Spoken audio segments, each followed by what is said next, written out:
Great to be here. Everybody here talking about Canada. You know, you can explore Canada from the comfort of your iPhone, but as you can imagine, we have another idea. Unfortunately, it involves some exercise, some fresh air, maybe a learning opportunity if you want, a way to bring your family together, a way to connect with Canada, meet your neighbors, and have a whole lot of fun. Let me introduce you to the Trans-Canada Trail.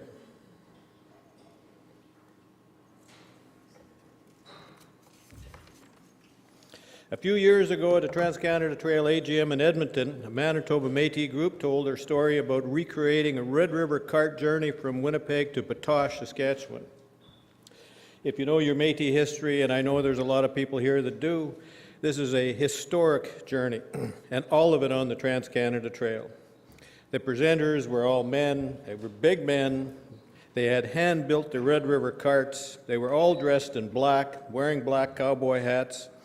Any one of them could have bench-pressed my car.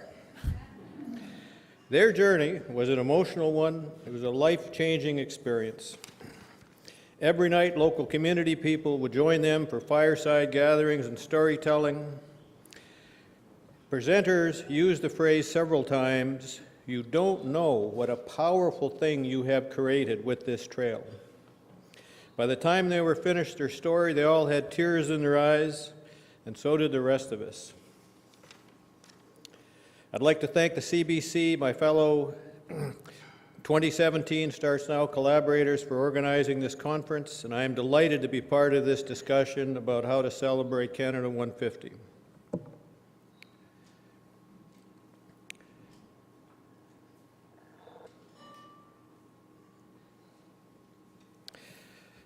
Trans-Canada Trail should be one of the focal points when Canadians celebrate the 150th anniversary of Canada.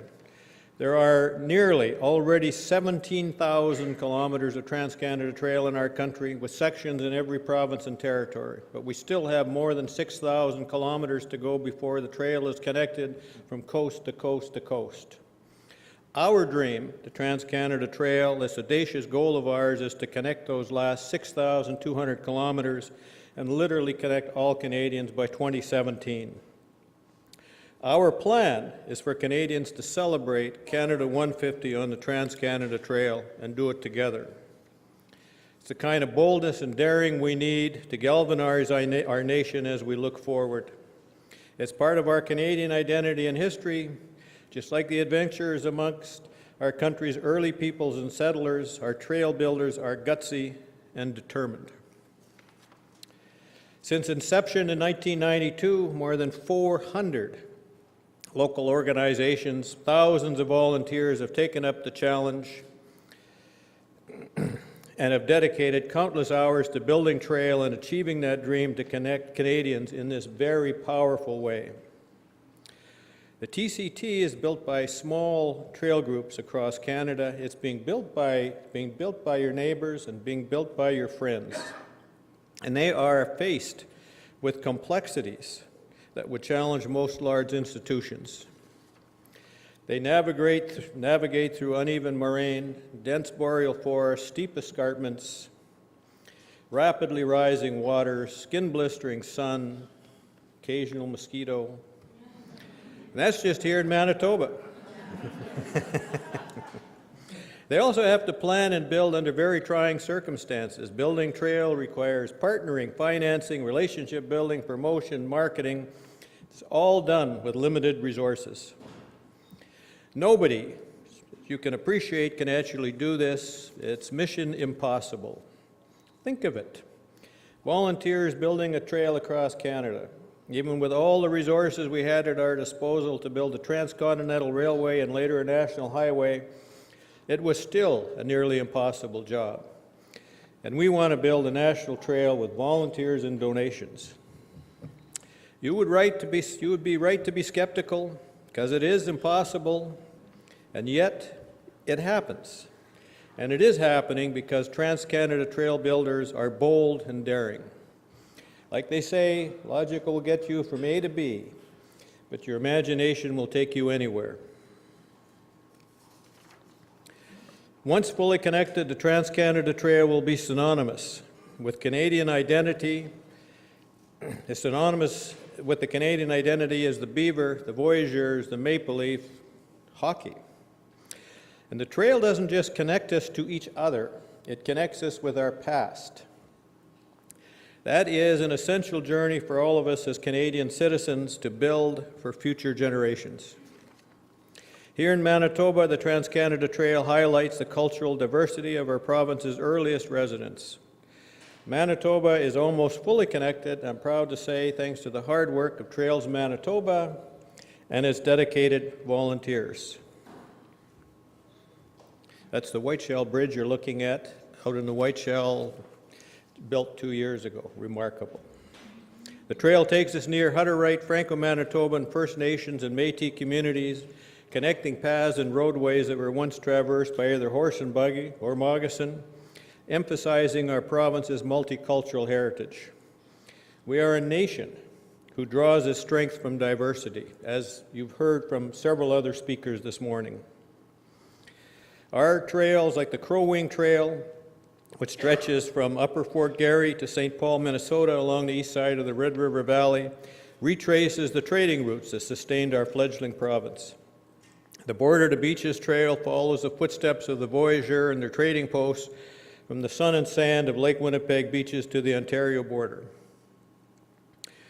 Of course, Manitoba's trail also puts us in touch with the land itself, restoring our awe and reminding us of our collective responsibility as environmental stewards. Once connected, our trail in Manitoba will connect many of our cherished parks,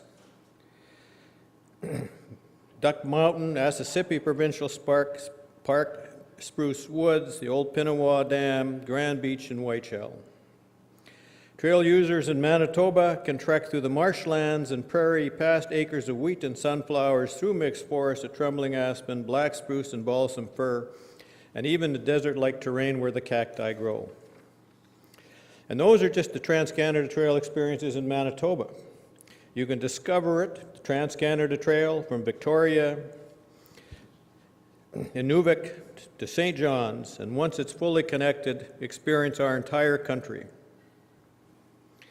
These are just some of the stunning images you will see as you hit the Trans-Canada Trail. But one thing we should point out is the trail is not just for long wilderness excursions.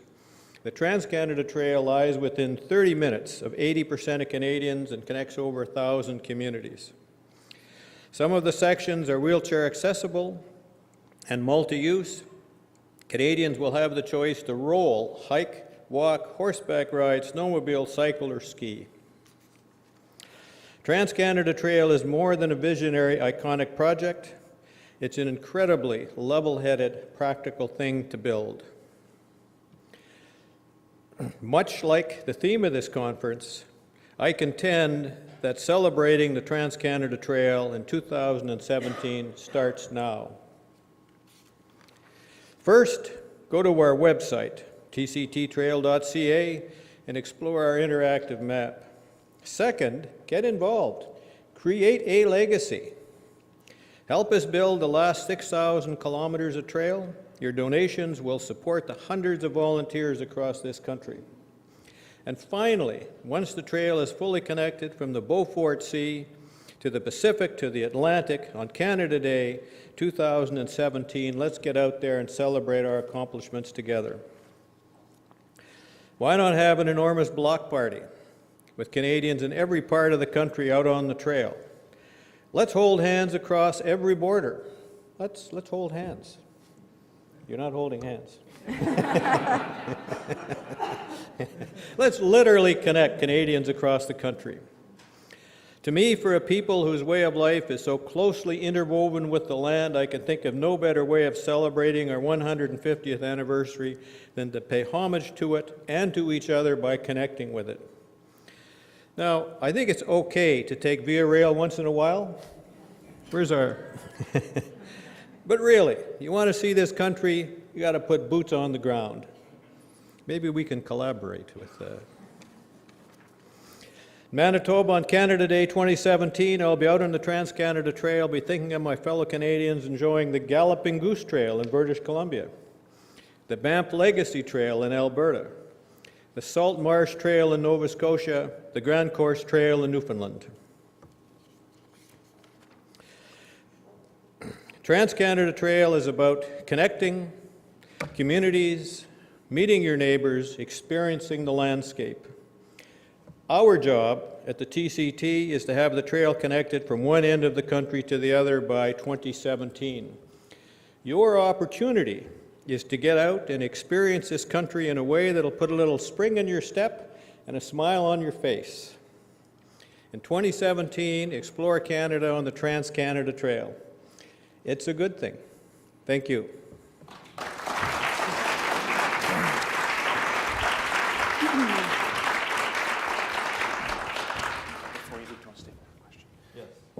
Before we hold hands, Harold, I just have one question. You said there's about 6,000 kilometers left. Yes. What areas still need to be connected as part of the trail? You're talking about which geographic regions? Yes. I thought you were going to do a Stuart and Murray on me, and or via rail, and ask me what was my favorite part of the trail. What was your favorite part of the trail? I like this train station. There are sections in most parts of the country that still need to be done. Manitoba, as we've done particularly well, a lot of the trail has been built in Manitoba. Saskatchewan has some significant gaps into it. And as you can imagine, as the population gets a little sparser, it gets harder and harder to start building those trails, because our trails are built by volunteers. And the trails that have been completed have been those places where there's been more population and more people that are going to actively get out and use it. Good. Thank you. Thanks.